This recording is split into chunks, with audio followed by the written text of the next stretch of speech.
We've got 5 games on Saturday. We're going to preview them. We're going to look at streaming options for the second last day of the second last week. Michael Bolton. Thanks, Josh. It's Michael Bolton here, and it's time for another episode of the Locked On Fantasy Basketball Podcast. Let's get to it. Let's get to it, indeed. You are Locked On Fantasy, your daily NBA fantasy podcast. Part of the Locked On Podcast Network, your team every day. Hello and welcome to the Locked On Fantasy Basketball Podcast, brought to you by Basketball Monster. My name is Josh Lloyd, and this is what it feels like when doves cry. Thanks for making Locked On Fantasy Basketball your first listen every day. We are free. We are available on all platforms. Today's episode is brought to you by FanDuel. Right now, new customers can get $200 in bonus bets when your first $5 bet wins. Also, LockedOnDaily.com. That's where you can sign up for a newsletter, the best newsletter for your favorite NBA team. It's LockedOnDaily.com. You sign up there. You can also double bang the audio, the video. You become it every day. You subscribe. You're listening all the time. First listen every day. That's what we live by. That's our motto. That's our life credo. Should we talk fantasy action on Saturday? We should. It is International Firewalk Day. Shout out to Nigel Smart as we get ready to maybe walk our way across the coals of the waiver wire. There you go. That's a transition and a half. There are only 5 games on Saturday, and one of them is an early start. Now, I am trying to figure out the time of this in my head because I know that our daylight saving time, shout out to 5 Hour Energy, our daylight saving time ends tomorrow. So I'm pretty sure this is a 2 p.m. Eastern game. Pretty sure it's a 2 p.m. Eastern game.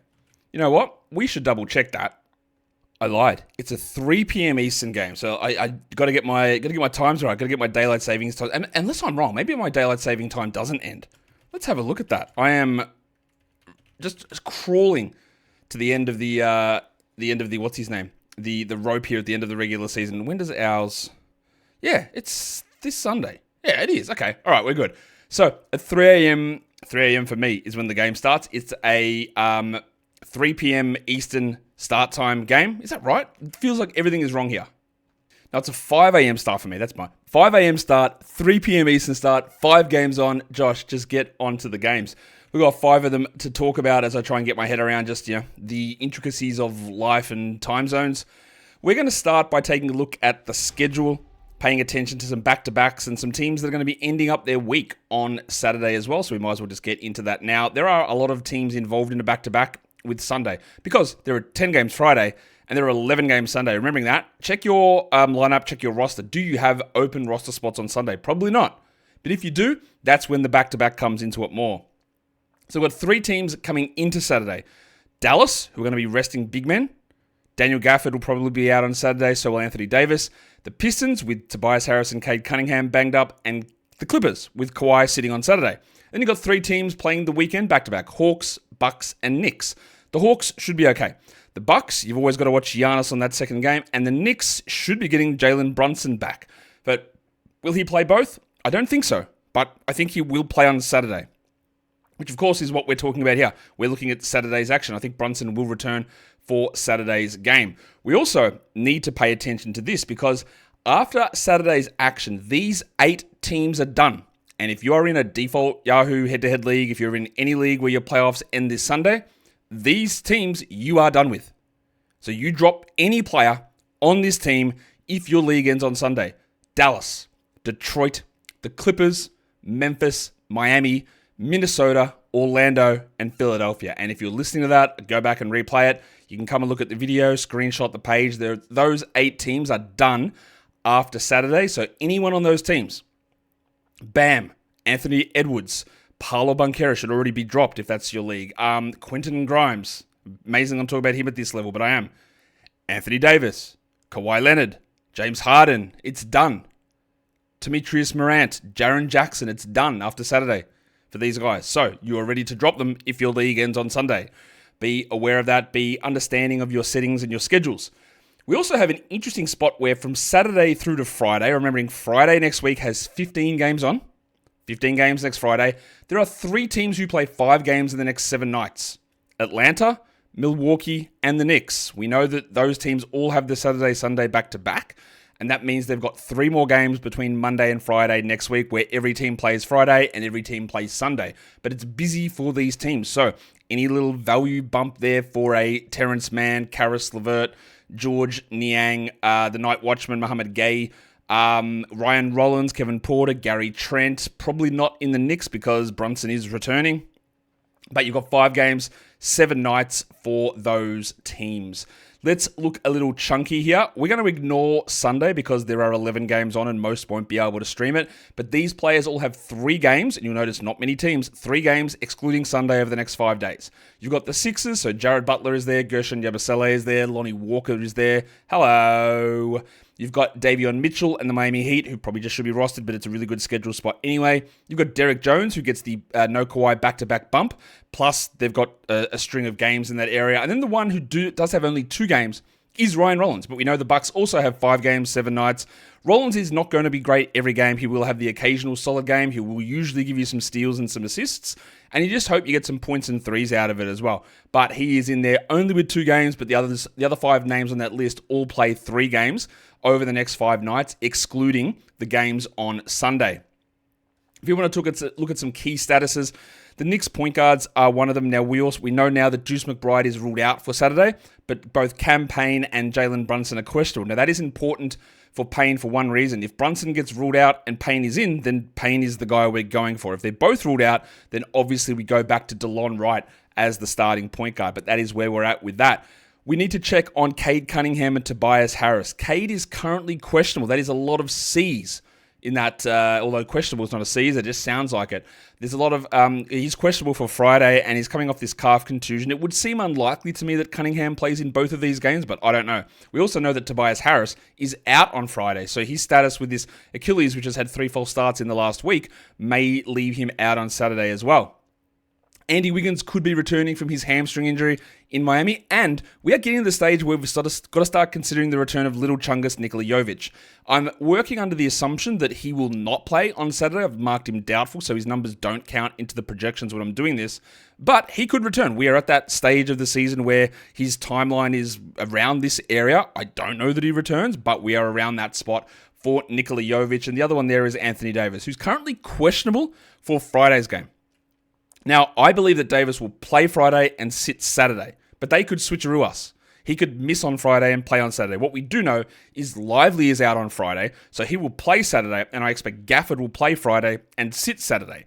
But Davis is the unknown there. We just don't know. And if Davis is out on Saturday, that means there's no Davis and no Gafford, so Kai Jones is resurrected for one day. That's my assumption. That's what we're working on. We're working on the fact that I don't think Davis will play. I don't think Cunningham will play. I don't think Jovic will play. I do think Brunson will play. That's the level of assumptions that we're working on with that at this stage in proceedings. We've got Yahoo points, ESPN points streaming to get to, plus individual categories, all of the main 8 categories to talk about streaming for those guys. Today's episode, though, is brought to you by 5-Hour Energy. Your daylight saving has kicked in. You lost that hour of sleep. I'm about to gain it, which is an absolutely gigantic W for me. But with you guys, the extra sunshine, you need that extra little bit of a push along, a little bit of a burst to get that extra stuff done. The fun stuff, an extra round of golf after work, catching up with mates, just chilling outside in the extra sunshine. But that 5-Hour Energy, your day is busy. You might need that little kick along, and that is exactly where it comes in. You're watching basketball all night? Hey, 5-Hour Energy. You're going for a run? 5-Hour Energy. You're needing something refreshing, on the go, convenience? 5-Hour Energy. So many different flavors, and you can check them all out at 5hourenergy.com. Over 15 flavors to choose from, including watermelon, blue raspberry, and peach mango. So build your own 12 or 24 pack and get it delivered to your door. But if you need it right away, just call in at a grocery store. Go to a convenience store. 5-Hour Energy is always going to be there. So stock up today and stay energized. Today's episode is also brought to you by Wayfair, and with spring in the air, it might be time for a home renovation project. Is it something small? A room, a cushion, a lamp, a table, a whole house, an outdoor setting? Whatever it is, Wayfair is the best kept secret for all things home improvement. It might be a small update. It might be a big update. It might be changing the handles on your cupboards, or as they say in the biz, cabinetry hardware. It might be one of those things. Or it might be just a new throw, a new rug, a new dining table. I don't know. Wayfair's going to have it. So whatever you're looking to upgrade, Wayfair will have it to fit your budget. Plus, their fast and free shipping is so easy, so you don't have to worry about hauling those heavy items from the store into your house. Wayfair makes home improvement easy. Get started at wayfair.com. That is WAYFAIR.com. Wayfair, every style, every home. Okay, that'll bring us now to talk streaming. We are going to go to points leagues at first here. We'll start with Yahoo points and ESPN points. The lists are relatively similar in terms of the names on there. We are going to go to two smaller, defensive-minded point guards who are getting a lot of minutes at the moment at the top of this list. And one of them is Ryan Rollins, and the other one is in Miami, even though he's not starting, Davion Mitchell. Now, we can get spoed at any point. Mitchell might play 22 minutes in one game out of nowhere and 38 Haywood Highsmith minutes come in. But I actually think we're relatively safe here because Mitchell survived going from starting to the bench and he's playing as a fifth starter anyway. So I like both of those guys as streamers. Jared Butler is also a risky one in Philadelphia, but he's available in so many spots. He's had, I'd say, more good than bad over this time frame. Now, he could get benched for Lonnie Walker. He could get benched for Jeff Doughton. He could get benched for a random guy they pick up off the street. There's a lot of things that they can do, but as a general rule for the majority of the games, Butler has been the starting point guard and has been useful enough to consider. So we look to him. It was not a good game last time out for Lonnie Walker because we know this. We brace for the fact that he's not a good player. But I do think that there are shots to come. There is opportunities for him. There are minutes for him. Last game he left with the heel contusion. They said he was able to return, but he didn't. Of course, that's the truth. We'll see. But if he does play, which I expect him to, there is an opportunity to accumulate some fantasy points for Lonnie Walker IV, with the assumption that Kawhi Leonard is out on Saturday, and that's a pretty good assumption. I think we feel comfortable in saying Kawhi's not playing the back-to-back a week out from the playoffs, but I guess you never know. And that would mean that we get more minutes for Dunn. It means we get more minutes for Derek Jones. It means we get more minutes for Bogdan Bogdanovic. But Jones is available in a lot of different spots, and I needed a lower roster percentage player to talk about here, and that's where he comes in. So if he can push to 28 or 29 minutes, he might be someone you look at. And the last name is one that I've looked at, and I see it, and I go, geez, he's been bad. He has been terrible. His name is Max Christie, and he plays for Dallas. He has been legitimately terrible over the last 3 weeks.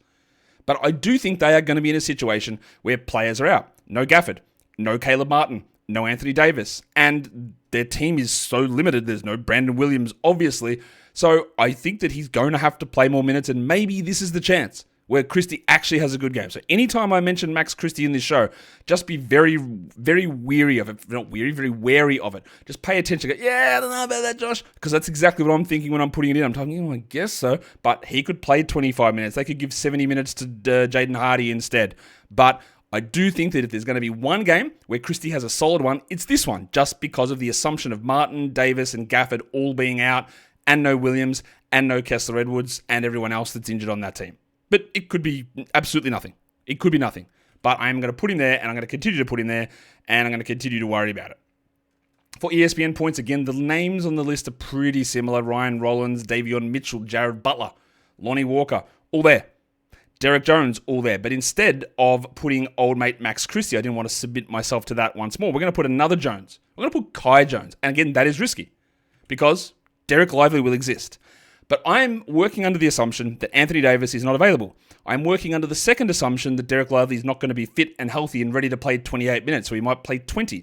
Meaning, do they go to Dwight Powell or do they give 28 minutes to Kai Jones? I would hope that it's Kai Jones. But of course, what if Davis sits on Friday and plays on Saturday? Then any Jones pick here is useless. We don't have to go to Jonestown in this sort of a scenario. We can just move to somebody different. But if it works out the way I expect it to work out, no Lively, no Davis, maybe no PJ, who knows, he's been in and out with a million injuries, then we do look to get one little last hurrah out of Kai Jones, who's got 3 games left on his contract. So that's Friday, Saturday, and then Wednesday, and then they have to make a decision as to who they convert. I think it'll be Brandon Williams, to be honest, not Kai Jones. So you might get Brandon Williams on Friday, Sunday for the Mavs as well. Be aware and be ready for that. We're going to talk category leagues.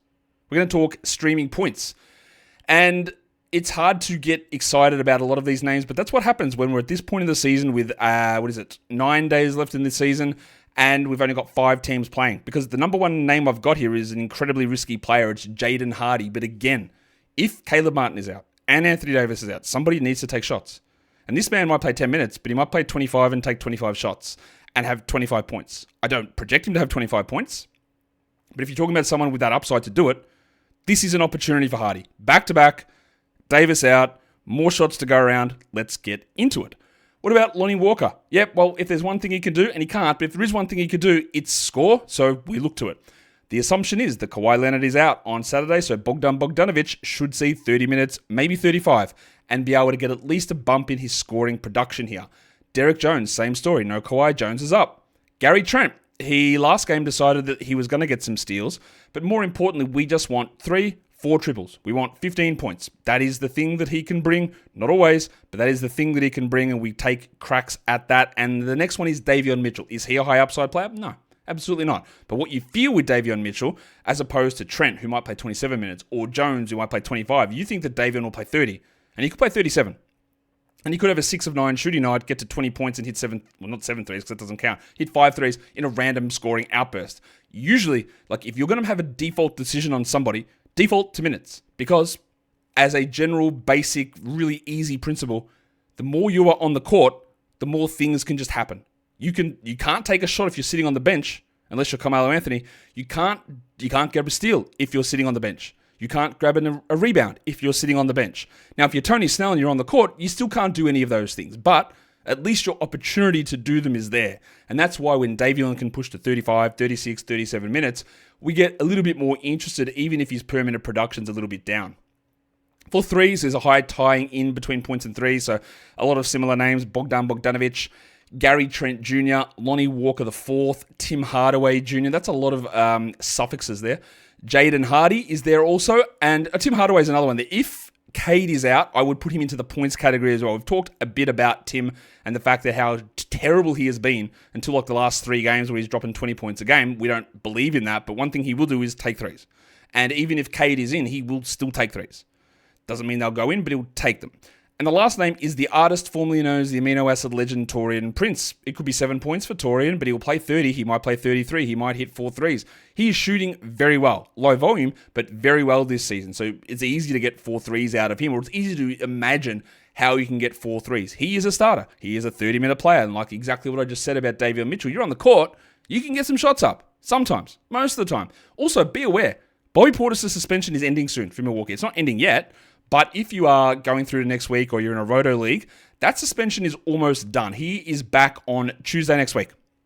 So he will have 4 games to play before the end of the regular season, Bob Portis. Just be aware of that. And that'll nullify Kuzma a lot. It will nullify Prince in that situation as well. But Portis will be able to return on Tuesday. So if you are in a roto league, you're in a league where you've got stash ability, Portis will be returning. Will he be good? Probably not. But he will be returning on Tuesday. For those of you who were big into Bobby Portis. We've got more categories: assists and rebounds, steals, both percentages. We're going to talk about all of that as we come up. But today's episode is also brought to you by Open Phone. When you're running a small business, you're wearing a lot of hats, and your personal phone, well, it just seamlessly and sometimes insidiously merges into your business phone. And before you know it, you're juggling those customer calls all day and all night. And as your team grows, it's going to become impossible to manage everything with just your personal number. That is where Open Phone comes in. It is the #1 business phone system designed to keep your work and personal life separate. For just $15 a month, that's not very much, you can get complete transparency and visibility into everything happening with your business phone. OpenPhone works on an app on your phone or on the computer with and integrating with tools like HubSpot and other things, so you can get automated AI-powered call transcripts, summary notes, and action points out of the calls. Plus, also, if you can't get to a call, it can send automated messages directly to your customers so you never miss that opportunity to engage. Right now, OpenPhone is offering 20% off your first 6 months when you go to openphone.com/LockedOnNBA. That is openphone.com/LockedOnNBA for 20% off for 6 months. openphone.com/LockedOnNBA. If you have an existing number with an additional service, OpenPhone will port them over at no extra charge. All right, let's go into talking about assists now. And then we got steals, we've got boards, we've got blocks, we've got both percentages we're going to get to as well.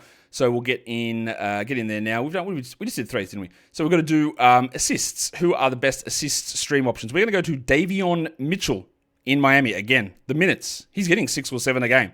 I have not been a Davion Mitchell fan. Hated him as a draft prospect. Hated him getting picked in the top 10. Didn't like him in Sacramento. Didn't like him in Toronto. He has, and we give credit to Miami all the time. I'm a big Miami guy. I love Miami. Their fans are always really normal and rational. But they have developed him, and here they've turned him into a role which suits really well. Now, do I believe that he's going to be a 30-minute guy a night moving forward? Probably not. Don't think your team's going to be successful if that's the case, but he's been very good. I've got Michael Conley there, who's getting his 24 minutes. DiVincenzo's doing really nothing at the moment, so Conley's useful. Last game, we saw a lot of Pippen playing next to Morant. Is that something that Coach Asalo is going to do? I don't know. But it happened last game, and Scotty can rack up 6 assists in 18 minutes anyway. And if you get to 25, it's the other goodies that start to come along also. Karis LeVert is a widely available player, so we know that he can do it. Now, he can be brutal. His inconsistency kills. But when you are desperate, there are 2 days left in the week, and you got, I need some assists. Plus, we're talking about a team here with a back-to-back. Karis LeVert might be that guy. If we want to get a little bit deeper, you go to Kevin Porter Jr., who is probably due for one big game. He has one random game out of nowhere where he looks good, and everyone goes, see, and then everyone throws soup in their own face, and then he drops back off. But it is possible for Porter to have a 7 or an 8 assist game here, and the last one is a guy that's flashed more creation, especially on the team that has nobody to do that. Lonnie Walker, he had a 7 assist game the other day. Doesn't mean he's going to do it. Doesn't mean he's going to be a good passer, but they don't have point guards. They don't have anyone who can do that thing, so there might be just an opportunity to move from his usual 2.5 assists. Maybe he gets 4. Maybe he gets 5. And that's the sort of thing we target at this time of the year. For steals, this has been the case all season. You can find steals on the waiver wire consistently. They're always there. Threes and steals are the category that is easy to find on the waiver wire, actually closely followed by free throw percentage, which is a little bit of a change this season. A lot of steals, a lot of threes. That's part of, and the steals thing's been a sort of well-known thing, but it's one of those things that when I create these things and talk about tweaking of rankings formulas and design things like Durant, when we talk about the individual game by game, the individual year by year variability, plus the abundance of categories on the wire, those things become less important in drafts. Therefore, players who might get by, and you'll see someone say Dyson Daniels was the 12th best player this season, and I'll say, cool, you draft him in round 2 and you will lose. Right? If you do that, you will lose, because despite Dyson being good, he's definitely not that good, and it's all based on flawed statistical viewing. Anyway, don't know why I went down that path. Steals. Chris Dunn, Davion Mitchell, don't really need explanations there. Scott Pippen, Gary Trent. All of these guys are 3 to 4 to 5 steal upside players. Derek Jones used to be more of a shot blocker. Now he probably gets more steals most of the time. That's less interesting, but you're getting more minutes, so there are opportunities there for him. And then the other one, we get a little bit desperate, but he might be a 33-minute player. And that's Lonnie Walker. He's not a high steals guy, but again, minutes do usually just translate into more numbers. And I do think that, assuming this heel contusion is totally fine, and I think it is, then Lonnie Walker should be able to do that. Now, let's go on to the aforementioned free throw percentage category. I'm going to go with Mike Conley there. He's a starter. He's a very good free throw shooter. The field goal percentage, maybe you ignore that part of it, but the free throws are very good. Bogdan Bogdanovic, excellent free throw shooter. Max Christie, again, I said earlier on, when I mentioned Max Christie, just say Josh no. Just have that in your head, Josh no. Now, he's been bad, and he has been. But again, there are just a few little circumstances here where I'm just going to say, I think we get a little bit more. But also, Josh, no. Richard Council IV is usually a pretty good free throw guy. His minutes do wax and wane somewhat, but in a waning gibbous mode that I am, that's a thing, isn't it? For all of you Lunar legends out there, maybe Ricky Council's the guy. Timmy Hardaway is a good free throw guy also, and then we go to the Duck, Luke Kennard, one of the best, absolutely best free throw guys. Now, does he take them? Not many, but he might get 2 of them, and that might just be enough to give you the boost. Because remember, when we're talking percentages, and they work as a different category, obviously, to counting stats, because you might get 2 of 2, and that doesn't really move the needle. But remember, the other categories, they cannot go backwards. Free throws can. So if you just bump with a 2 of 2, and your opponent has a 1 of 4, they can drop. You don't need to catch them. You can push up, and they can push below. That is the different strategy with percentage categories. You can go backwards, meaning that, again, you don't have to just go, well, how do I catch? You just need to push yourself up and hope that they come down. As again, I'm sure most of you are well aware of that at this stage. Should we go to the big men? Yeah, we will. We'll go to Dallas, and we'll go to the 2 guys who I think are going to play, and that is Kai Jones and Derek Lively. We work on the assumption that Gafford is out. We work on the assumption that Davis is out. I've got Mitchell Robinson there. He missed the last game. He should be back for the Knicks and then sit on Saturday. They could do the double rest where he sits the second game of a back-to-back from the last one and then the first game here, which I don't think they will do, but they could. And there's also a possibility that Towns with his knee has a little bit of an iffy time here and maybe we get a 25-minute Mitchell Robinson game. So he's in. Isaiah Stewart's suspension will end. He will not play on Friday, but he will be back on Saturday. So Stewart and his 6 or 7 rebounds are an option. Again, just don't look at Max Christie's name. Just ignore it. And same with Lonnie Walker, basically, because he's not a good rebounder, but that is just, hey, you should get minutes, and maybe we get 6 of them. Maybe we get 6 of them. What about blocks? Again, Dallas Biggs, Lively, Jones, pretty obvious targets, I think, there. Mitchell Robinson, Isaiah Stewart, pretty obvious targets. And then we go to Atlanta, the night watchman, Mohamed Ayuge. He can get 2 blocks in 15 minutes. Now, I don't expect him to play 20 minutes, but 2 blocks, 2 steals, 16, 15 minutes. Really, we've seen it. It's desperation, it's deeper leagues, but he's there and he's starting again. And the other one is Derek Jones in LA for the Clippers, with the assumption that Kawhi Leonard is out. Always understand the assumptions. Sometimes I'm probably not good at that, right? I will come on here and do streams and talk waiver wire, and I won't necessarily tell you always why we are assuming something. But I think maybe that's something for next season, where we have a rolling ticker of ins and out assumptions when we're talking about these streamers. Someone hold me to that when we go to this next season.